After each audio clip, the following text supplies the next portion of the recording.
Hi everyone, my name is Velma Tinishkoi, and today I'm going to be sharing a little bit about appendicular skeleton, but I'm going to be specifying part D because my last name start with the letter T.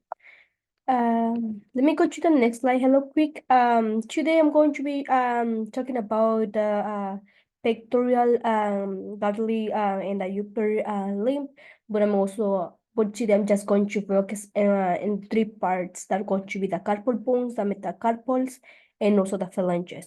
And we see here, the carpal bones are going to be located in this area right here.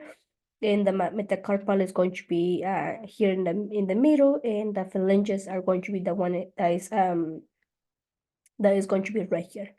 Let me go to the next slide, hello quick. And what are the metacarpals? The metacarpal are going to be irregular bones, the irregular bones that are going to be having a regular size and shape that are usually quite compact. And these carpal bones are going to be like 8 bones that is going to be divided into 2 parts. The first part that is in the top connected to the radius and to the ulna is going to be the proximal root, and the one that is in the bottom side that's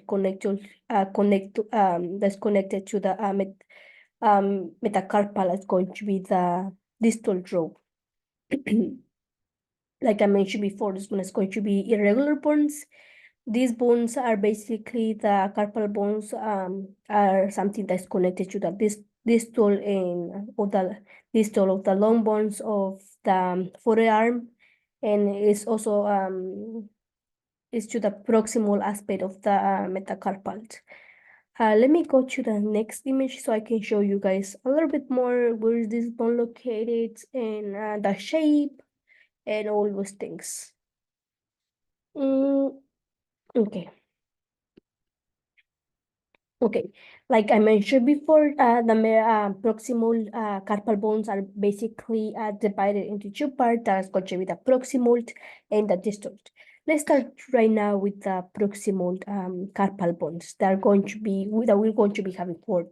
And the first one is going to be the scapuloid. That's going to be right here, like it's going to be in the middle, like it's going to be attaching the right radius, and the second one is going to be the lunates that is also going to be attaching the radius.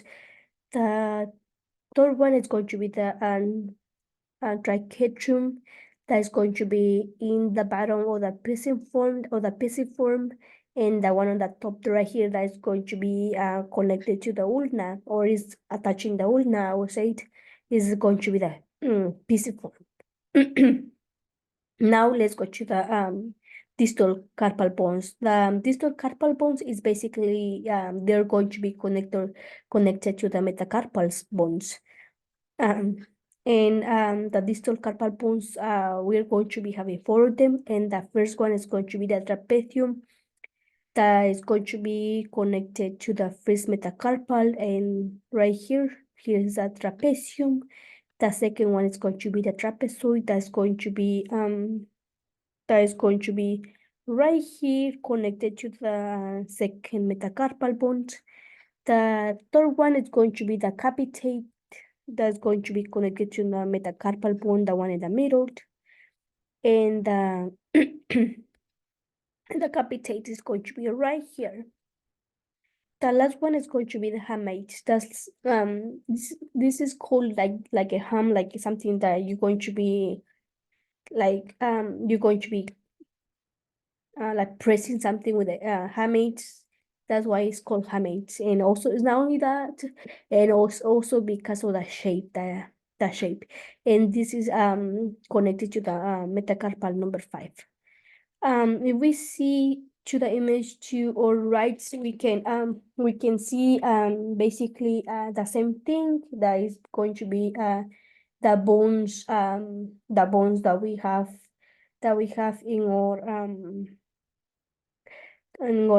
carpal bones, but we see this is a different image. Sometimes it's going to be kind of complicated to identify which bone to identify which bone is which one, but it's almost the same, but yeah. For example, here is the same bones, and the shape is going to look a little bit different, but they're still the same thing. Okay, let me go to the next slide, where we're going to be sharing a little bit about metacarpal bones.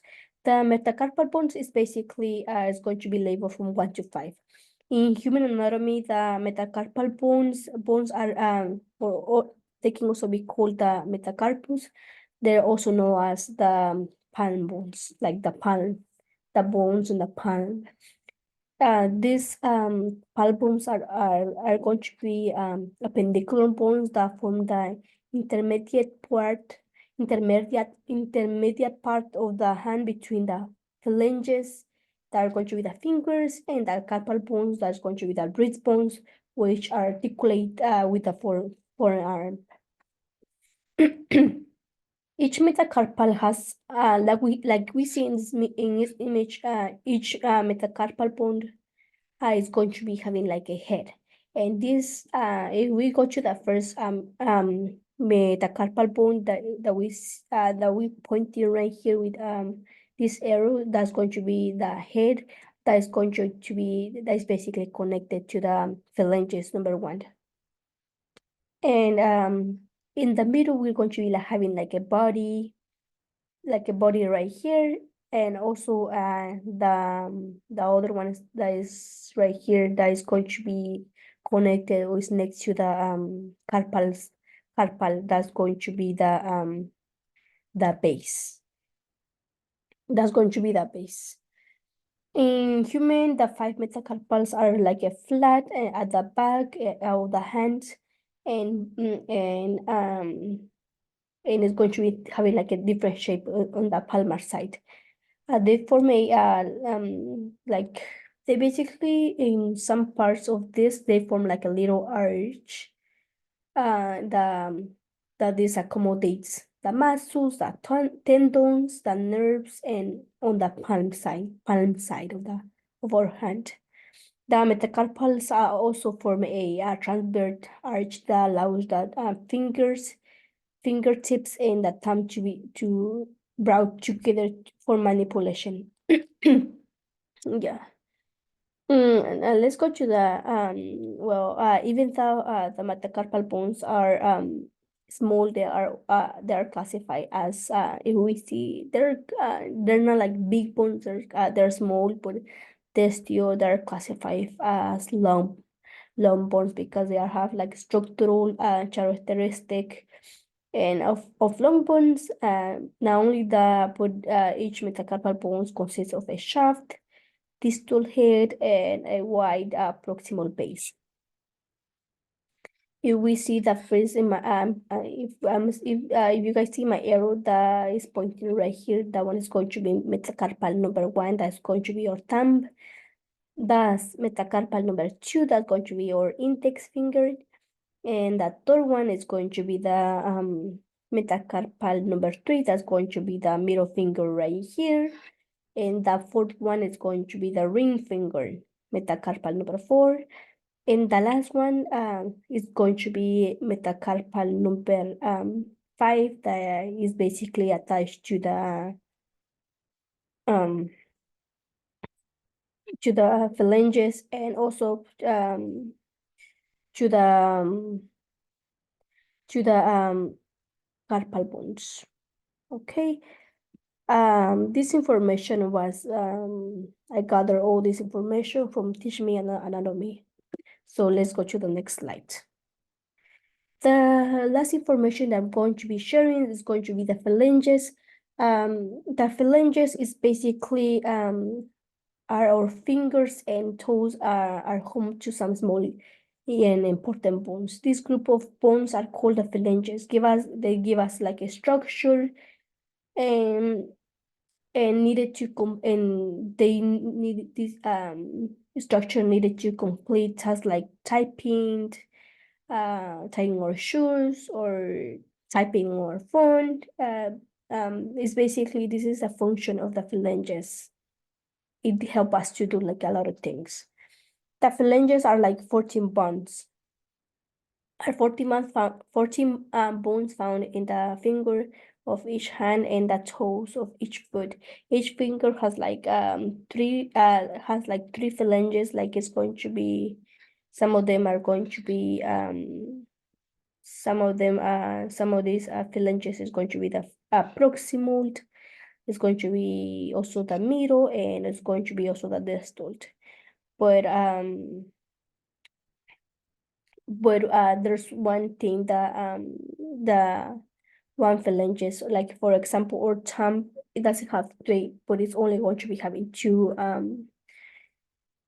bones. In total, in our body, there's going to be 56 phalanges bones in our body, with 14 in each hand and in each foot. For example, we have 14 in this hand, and also we have 14 in my other hand, and also 14 in each foot. The phalanges of the hands are the group of small bones that comprise the bony cord of the digits. That are the fingers of the hand. Even the phalanges are small in their sizes. They're not big. They're small. They are also classified as long bones because of the structural characteristic each phalanges have like a shaft, distal head, and a proximal base. That's why I think they're considered long ones. And also, like I mentioned before, this basically we have 56 phalanges bones in our human body. And we can see this is all the information that I have shared with you guys before, and this is the one that I just shared right now. The proximal bones of the phalanges are going to be right here. The middle ones are going to be right here, and the distal one is going to be the last ones. Okay. Thank you so much. I hope you guys like, I hope I did my best sharing with you guys this information. Thank you so much, and I'm all done. Let me stop